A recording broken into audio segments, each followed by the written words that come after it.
Okay, well, as people arrive, I will get us started. I'm Annahid, and I'm the CEO and co-founder of Anima Leadership. Many of you are familiar with us. I see many familiar names and faces here. Hi, Harriet. Lovely to see you. Hi, Annahid. Um, and if you are new to joining us, then welcome, welcome. So, we're at a different moment, particularly those of us that are working in the area of social justice, equity, racial equity, any form of equity, reconciliation, climate justice, many, many, many areas of work that we are directly or tangentially connected to on this call are impacted, have been impacted, will be impacted by the shifting climate, particularly the upcoming second Trump administration. So I want to just take a moment and pause and give you a chance to reflect on the first question. Uh, when you think about your life and work right now, what forces are having the most impact, and do you see will have the most impact? And you can think about that in a very broad global way, or it could be something more within your own city or particular workplace. And how are you doing? So what are some of the dominant emotions that have been coming up for you in the last while? So I'll give you a chance to just reflect on your own, and if you would like to do so, you're welcome to share your response in chat. So some of the responses here: fear and worry, fear and overwhelm. Friendship came up as vital. A mixture of despair and hopeless hope. Polarizing viewpoints. I'm seeing an escalation in xenophobia from clients. An increase in hard times across the board. Feeling both hopeful and overwhelmed. Again, this polarization of, reminding us that we can actually hold simultaneously conflicting feelings. Also, hope by working with education in my Jewish congregation. Polarity, the polarities, feeling mental health, feeling exhausted. I wrote in grief, anger, powerlessness, determination. Intense corporatization in the academic administration. So this move toward the sort of putting, which is, I think, part of the shifting climate, especially with some of the Trump administration, the trade agreements changing, at least in North America. The push towards privatization is a very real reality. And you said so much rage. Yeah. Tired, hopeless, overwhelmed, the politics, worry, fear, determination to continue gender and racial justice work. Oh, the rage is mine, not the amends. Yes, yes, Jackie, I assumed that. Jackie just clarified, I am feeling rage, not the administration that's being pushed to. Yes, I got that. Grief for what we are leaving the next generation. Feeling uneasy about the direction of the US and its impacts on Canada. Scared for the vulnerable, feeling burned out, wearied and cautious as we move forward. Yeah, this polarization, it's not just in the workplace, it shows up in our personal lives. And this question of how do we, or should we, and how do we maintain relationship with people who have a different political viewpoint to ourselves? At what point does it do we cut off contact? Feeling off kilter, digging into volunteering in my community with trans siblings and immigrant friends.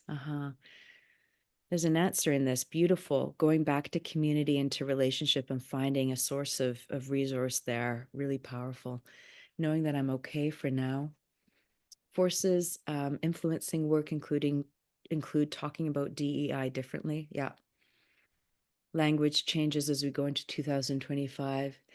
Yeah, this is a big thing. Again, how much do we shift language to accommodate shifting political climates? How much should we? Where and when and with whom do we do that? Erica, also hope working with young, especially female leaders. Yeah, really with clients, including government, women in leadership, family, really working to come from a place of love and support.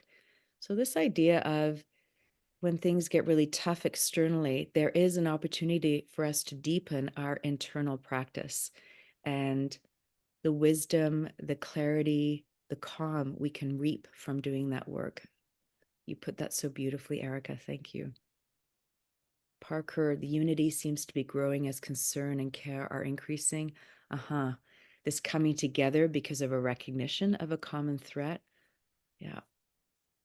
Or a threat to the public good, I should say, in many different sectors. Polarization, higher levels of racism, white nationalism, anti-Muslim hate, anti-Semitism, feeling lost, disconnected, and then the shift in language again. Oh, let's just take a moment and just want to take a moment and honor what people are putting forward rather than just because some of what allows the difficult stuff to grow is us skirting past it and trying to pretend it's not there, or moving on to the next thing on our agenda, or going quickly through the to-do list and not even taking a moment to notice what we're carrying on our back. These difficult rocks, like heavier, seeming to get heavier for some of us as we go along. And so let's just take a moment to notice. And if you didn't have a chance to put something in, then notice what comes up for you as you hear or read what's up here. And if you did put something in, just take a moment to connect with what's there for yourself. And for you in this time period, what are you finding is helpful? Is helpful for you to keep moving forward in your life and your work? And a couple of you have named some things already. One being, I am going back to community work and finding a source of solace and strength in that collective effort. Somebody mentioned, as I pointed out, really just finding ways to connect with myself and turn the difficult emotions or compost some of that at least into love and support for people I work with. It reminds me of that Jewish practice of Erit. See if you can help me here, or Harriet.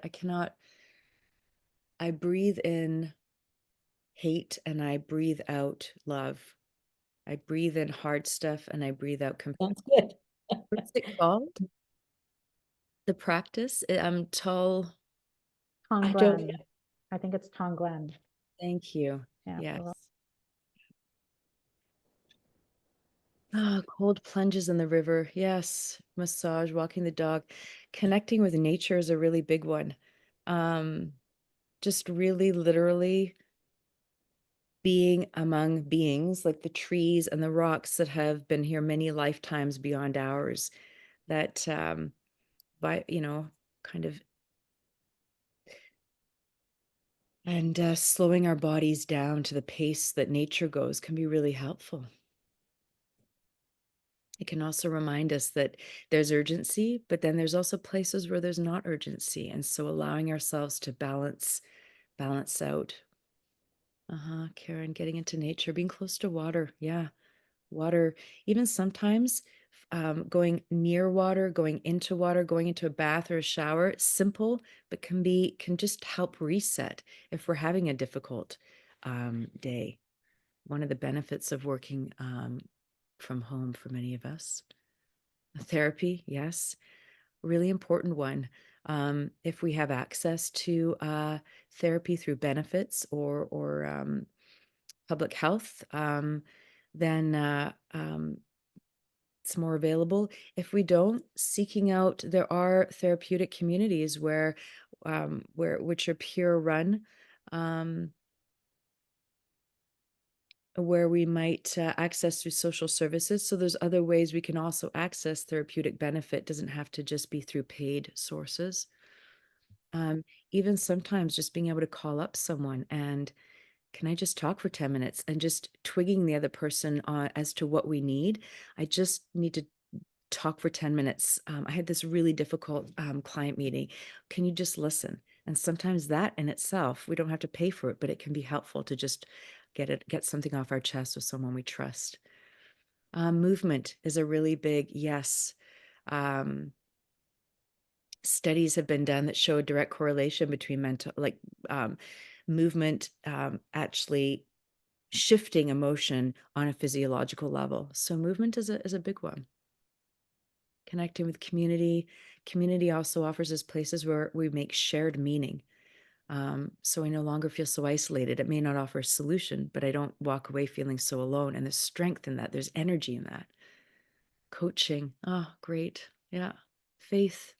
Yes. Um, Faith, either through a religious context or, again, how how do I understand the world? How do I make meaning of suffering becomes really important in times where suffering becomes greater. And if we have no framework, it's harder. It's harder to go through hard times. Um, Connecting to family and friends, walks and slowing down, drawing. Oh, creativity is a big one for again transforming this the hard stuff into something that feels life-giving. Drawing, writing, music, practice of tikkun olam, yes, which is what I was. Thank you for the writing of that practice. If you don't know it, you can look it up. Deepening my spiritual work, limiting exposure to toxic, uninformed people, which we're going to be talking about a bit today, and media sources in general. Play, yes. You named this really well, Irit. I can relate to some of what you've written. I'm laughing. Irit and I play pickleball together sometimes. Um, Play is a form of pulling our attention fully into the present moment. And so it can be really powerful to pull out of worries about what just happened or what's going to happen and just mentally can cleanse our mental palette. So if we are feeling overwhelmed, if we're not part of a sports team or any kind of, um, you might want to start. I have never been a team player, and I started playing pickleball last summer, and it has been life-changing for me. The sport is fun, but mostly the opportunity to just do something with adults that doesn't require me needing to talk about myself and what I do. And that's been incredibly powerful for me in ways that I could not have even imagined before. Okay. Yeah, connecting with like-minded others. We need more connection spaces. And for those of us on this call, when we talk about how do we pay this forward, thinking about how do we create spaces for those in our own scope of influence is part of this. And so many books and stories. Yes, yes, yes. And in fact, I invite you folks, if you know stories, books, or movies that have been really inspiring in some way, then please feel free to share them here. And Lillian, I wonder if we could actually just do a resource harvesting and send it out to people on the call here as a so we can do that. So if you want to share any book or thing that you've a resource for people here, then we'll collate them. Okay. Watching films like Wicked. So if you haven't seen it, make sure you do. Uh, One of the uh, in some places, in some workplaces, the the uh, the conversation is really about having people be more aware of their environment so that they can make a stronger commitment to doing what they can to bring about change. That is not the issue in this community whatsoever. People here are and have been and continue to be involved in change efforts. And I'm going to use the word our intentionally, our edge or our challenge is not doing more in times of crises or struggle. It's really about, and this is why I wanted to offer this today, because it's something I struggle with. What can I do within my own scope of influence? And I want to start by, this is how I, using the traditional definition, and I riffed on it a bit, would define scope of influence. What and whom I can influence towards positive change. And I added this second part because I think it's key, while staying regulated in my own life and relationships. What and whom I can influence towards positive change while staying regulated in my own life and relationships. So, and by regulated, some of you that have been to previous Anima things, you'll be familiar. We talk about the nervous system a lot, and we talk about the nervous system operating within our window of tolerance. So the window of tolerance is meant to be a metaphor for how our nervous system operates on a day-to-day basis. We all get stimulated and we go towards hyperarousal, and then we can get knocked out a bit and go towards hypoarousal.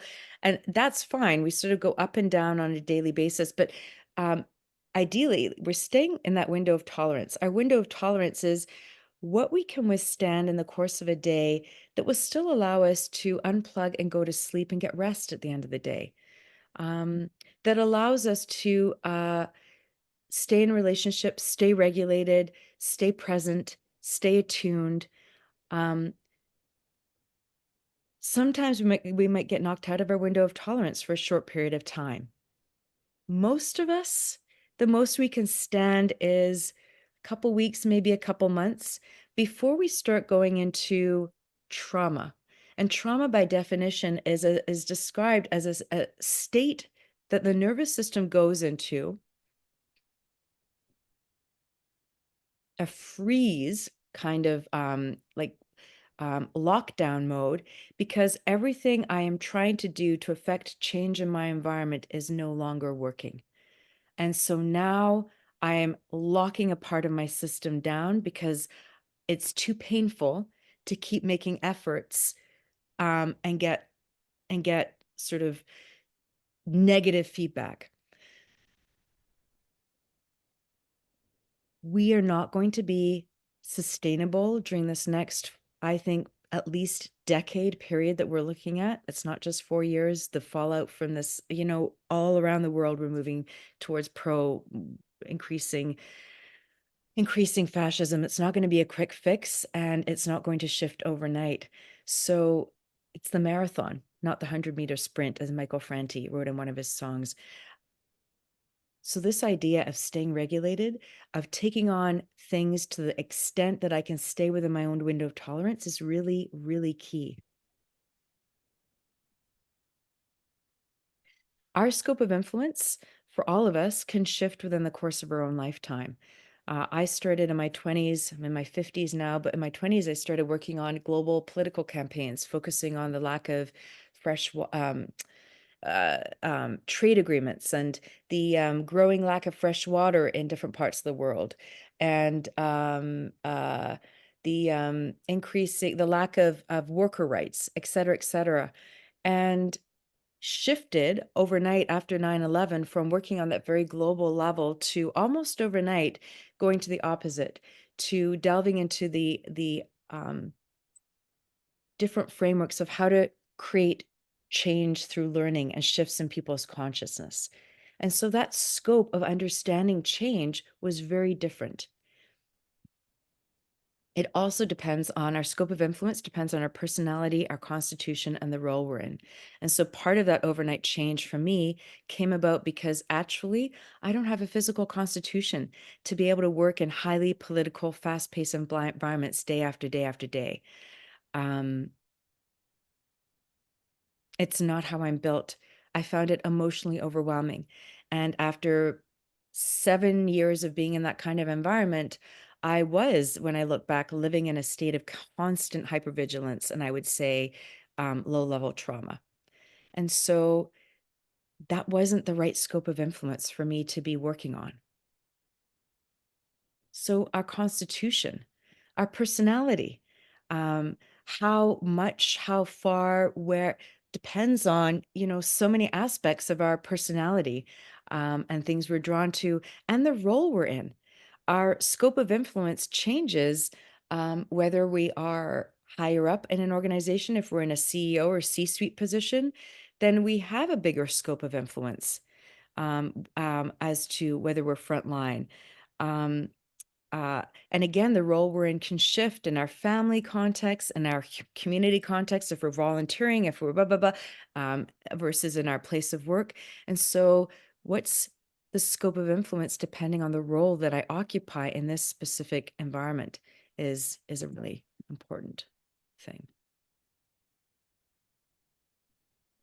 Sometimes it can be very helpful to sort of know what our scope of influence is. Sometimes we're just drafted into roles without pre-planning, and we find ourselves a year in, and all of a sudden it's like, I'm feeling exhausted and drained. And this happens for a lot of people in leadership roles in organizations who happen to be racialized, for example, where I realize, oh, I've taken on all these volunteer positions to help. I'm on the equity committee for this, and I'm on the ERG, the employee resource group, for this and that identity, and I'm helping the executive team figure out their strategy for this, which has required this amount of research. And I didn't plan to take on influencing inclusion systems change within my institution, but I somehow have been recruited into that. So sometimes it can be unplanned. My scope of influence has grown, but right? And so then it can be helpful to just take pause and notice. Um, so sometimes we choose our scope of influence intentionally, sometimes we don't. Uh, and the other thing to say about our scope of influence is that we can influence, let me just back to move this. We can influence in intentional ways. This is an example. We host these Anima cafes intentionally as a way of, coming together, influencing the way we think, and maybe create change. But we can also influence in so many invisible, unintentional ways. And I'm going to come back to this idea because sometimes just how I show up and have a conversation with somebody may have more far-reaching consequence than a multi-year project that I've been working on for years that has more limited scope. There's so much more that we don't know than we know. I'm going to come back to this idea. Scope of influence is also really helpful. And part of the reason we're talking about it is because when I know my scope of influence, I can save myself energy and efforts. Again, most of us on this call, we tend to over rather than underachieve. In our current historical moment, at least in Western democracies, we live in hyper-capitalist, not anymore. It's kind of, it's for the last 30, 40 years, we've been moving into sort of the growth of corporate growth. And somebody pointed this out earlier with less and less checks. And plus the hyper growth of technology, AI, the internet, and all of that, the impact it can have on a lot of leaders and professionals in the workplace is this absorption of, and capitalism is based on the idea that nothing, who I am and what I'm doing is never enough. In other words, I always have to be proving myself and buying more and doing more in order to show my merit and show I have worth in this society. So be cognizant of that. If I believe that I am not enough, what I'm doing is not enough, then I'm going to be constantly overreaching the scope of influence that I can really sustain in a regulated way. Faster is often judged as superior to slower and being more intentional in our words and actions. Having a broad influence, even the word influencer is judged as superior to those that have a deeper source of wisdom. I don't know how many Indigenous elders, for example, you see as being TikTok or Insta influencers who I would judge to have way more wisdom and insight. But again, it's the folks that seem to have the broader reach that get the most attention in this current moment. And another impact in profession on us in the workplace is that we're often judged by actions, which are important. And of course, in the world of equity, we know that, but not enough by impact. In other words, I see a lot of people, especially people in leadership roles, doing stuff. And when I drill down into asking them, well, why? Why are you spending X amount of time? Or what is this connected to? Or what are you trying to achieve through? It's astonishing how often people can't answer articulately why they are investing time in certain actions, and how so much of what people do on a regular basis is because it's inherited by the person that came before them, because other people around them are doing it, because they're rewarded socially for taking on certain things. But if we want to have impact, we got to know our why.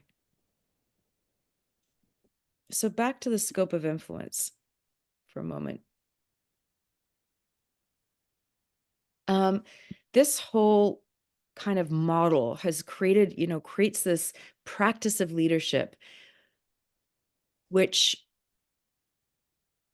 I'm not going to get into all the different frameworks and philosophers and names, but just if I distill it down, oppressive model of leadership where leaders really are judged by the breadth of their reach and how many branches they have, and rather than the width of their trunk and the deep rooted, how deep their roots are anchored in the soil. I'm going to give you an example. So think about men in the workplace, generations past, and I'll choose a generation that I'm more savvy with. So I'm where men were still, well, it's still true, but was more dominantly true in the 50s, where men would go out to work and they would have this big reach and big impact and doing all these different things in the world. But think about the strength of the trunk and roots, where often closest relationships weren't particularly satisfying to themselves, to their loved ones, to the children. It was kind of a generational epidemic where men were sort of emotionally unavailable. This idea that you're going to go out and do big things in the world is very much a masculine and I would say dominant paradigm model of leadership, as opposed to one that is more rooted in relationships, starting with a relationship to myself. I know what my purpose is. I know the impact that I want to have. I choose my scope of influence where I am putting my own roots down. Uh, um, and from this place of moral proximity, where I'm tending to the relationships that I'm most closely surrounded by, I grow my influence out from there. I grow my influence out branch by branch, slowly, slowly, in a way that is rooted. Rather than being a tree that's easily blown over by the wind because I don't have those roots in place.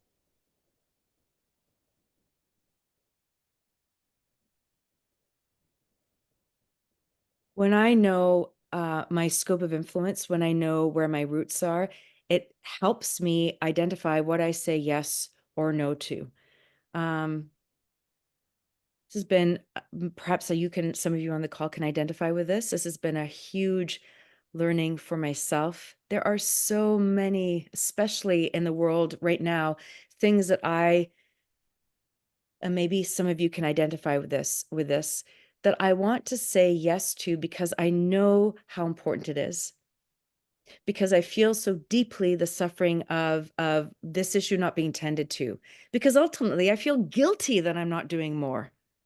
I carry this guilt on my back. I wake up in the morning feeling guilty, and I go to bed at night feeling guilty.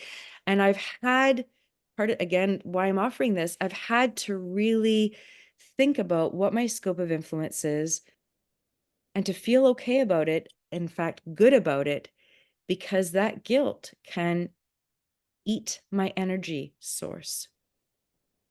My scope of influence helps me figure out what I'm going to say yes and say no to. What and also the extent of my commitment. So if I do say yes to something, how much can I give? And also what I say no to. Can I just be present? Can I notice and be present to that issue without needing to commit more and be okay with that? Where I have chosen to put my energy beyond the work I do, which God knows takes a lot of energy, even before coming into a call like this, it takes a good 2 to 3 hours of thinking and culling and writing and working with a team. That's a significant investment of energy. On top of that, I choose to put my energy into my writing. And I sit on a couple of national writers union and the Writers Trust, places where I can use my voice to create systemic change through the words that come to the fore of my country's publishing scene.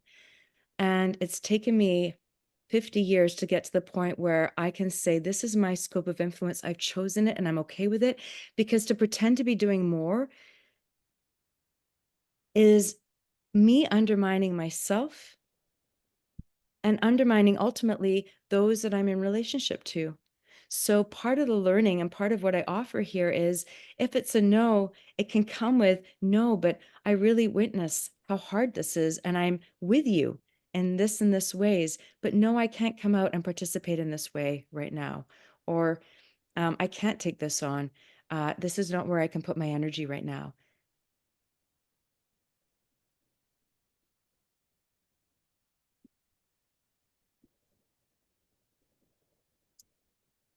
I don't have answers for, and this may be touchy for some of us on this call.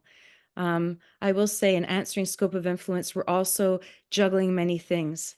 For me in my life, I've had family members into hospital with Alzheimer's in the last 4 months. I have a book that I'm working on that's coming to publication. There are other things that I'm not naming here. And part of why I want to name this is that so many of us here, we have the change we're trying to make in the world, and we have our loved ones, teenagers that are struggling, dependents that are struggling in other ways, family members who are sick, community members, again, moral proximity. Do I have time to take a bowl of soup down to the elderly neighbor on my street? Because actually, that's important. And I would say that's as important as showing up at a demonstration. Moral proximity is the trunk of the tree. Are the people, the relationships that I'm most closely surrounded by, are those strong? Do I feel good about those? And can I scale out from there? And it's sometimes in my life when my children leave home, for example, I may have more energy, and then my scope of influence can shift. So some questions that I leave you with, what do I want to stand for is part of answering this. What do I want my legacy to be? And especially for those of us that are sort of midlife or beyond, it's a really big question. We are looking at 15, 20, 25 years of energy to create change. Maybe it's in the workplace, maybe it's not. But even answering that and adjusting the energy we put into our different roles accordingly. Who is in my close personal and professional circle? And am I showing up for them in the best ways? So again, starting with this inner circle. Am I giving to those near me the best of me? What issues do I choose to commit my time and energy to? And what are ones that I stand in solidarity with without feeling guilty? Because the guilt drains energy. Get rid of it. It actually is a very modern Western construct, this idea of guilt.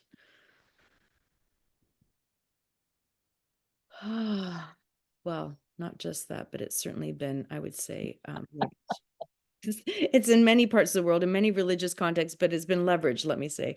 Am I open to having a different scope of, goodness, I'm having trouble, to others having a different scope of influence? So I can be in relationship with somebody who might have a different worldview, or they're working on something else. And again, I make a judgment call over, do I need to feel guilty? Do I need to convince this person right now? Do I need to stay in this relationship, and how long? Those are all judgment calls that we get to make. But being mindful of how much energy we're using in that interaction. And at the end of the day, can I say, I have not been perfect, but I feel like I have done enough.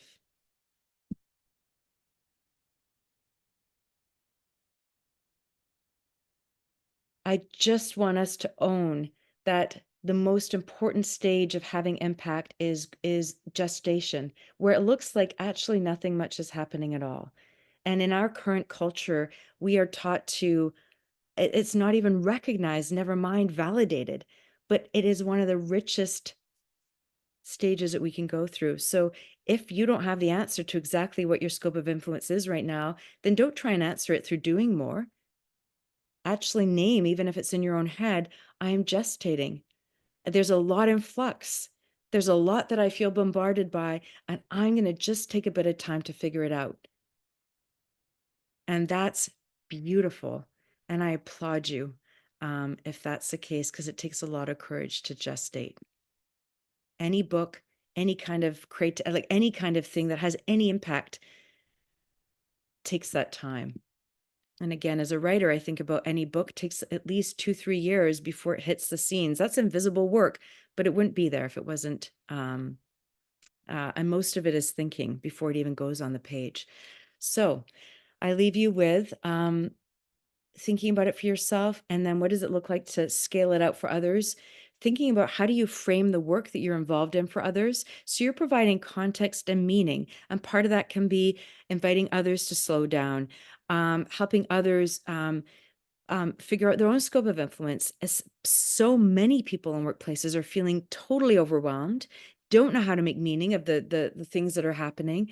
And so can you provide space and permission to slow down to help people do that? That we're too actively checking in with people, especially in this time period. There's many ways of doing that. At the beginning of meetings, we always at Anima take a moment to do a kind of a body emotional check-in. How are you doing on a scale of 1 to 10? Obviously do it to the level of trust in your team. Some teams wouldn't feel comfortable with that. You could also do it one-on-one with people. And then lastly, remembering that impact is not just about us, it's also about working in the collective. So holding the work we do lightly, doing what we can, and then being able to let go at the end of the day, at the end of a project. I think impact is half me and half sort of the time I'm born into, the luck that goes my way, the forces at my back. In other words, things that I don't have control over. And so that can be helpful to remember when I show up and I do what I can, and hope it has the impact I want. And if it doesn't, okay, then on to the next thing. And adjusting timelines if necessary. So before you go, I would love to just hear thoughts, reflections, or comments from you folks. I know we don't have a lot of time, but so into chat, or if you have a burning thought, please just raise your hand. Jan, please. I thought I'd just ask how you decide which things you're going to give the priority to. Mm-hmm. That's a beautiful question. And Jen, if you go to the Anima library page, there's a session I did in the spring on clarifying our purpose. And one of the key things is, where do you find the most energy? Like, I really think that our scope of influence is where we feel the most energy and light and joy and satisfaction. And for me, again, I can hold many things, but I'm a lover of story, and I believe in the power of words and people telling a true and authentic story.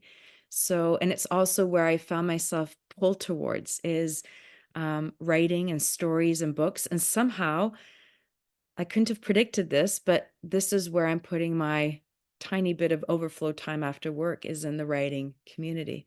And I couldn't have necessarily said that 10 years ago, but it's where I feel very alive and juiced. So it's taken me a while to consciously identify it, because as I say it, even there's also judgment that's not political enough, that's too creative, that's too light, that's not addressing the global impending water shortage. That's okay. I can support those other things from afar. So I choose it now with delight. Does that answer your question a bit?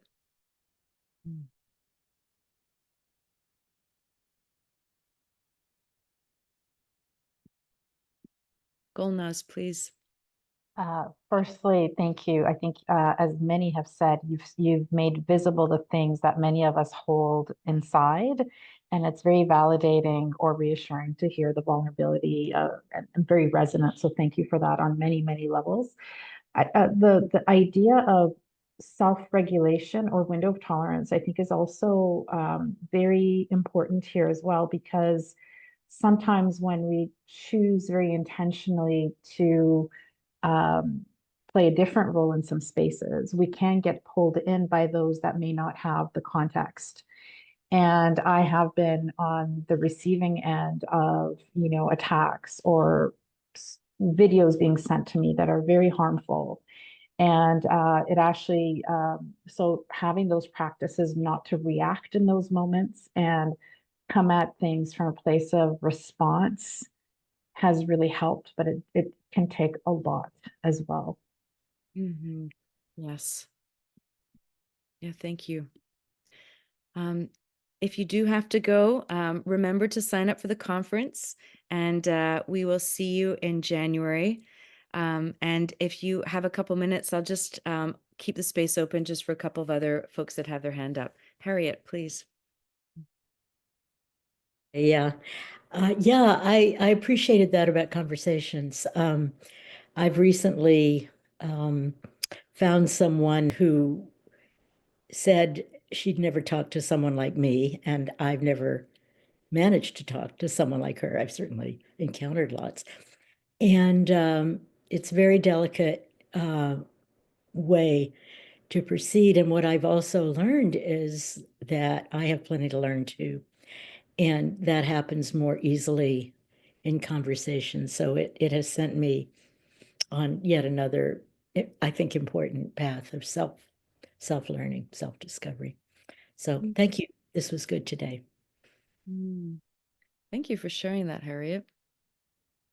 Mm. Mm-hmm.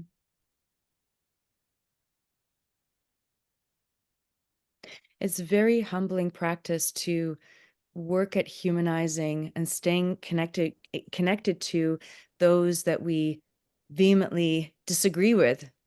And staying connected to doesn't mean liking necessarily. It doesn't mean agreeing. It doesn't mean, but it does mean not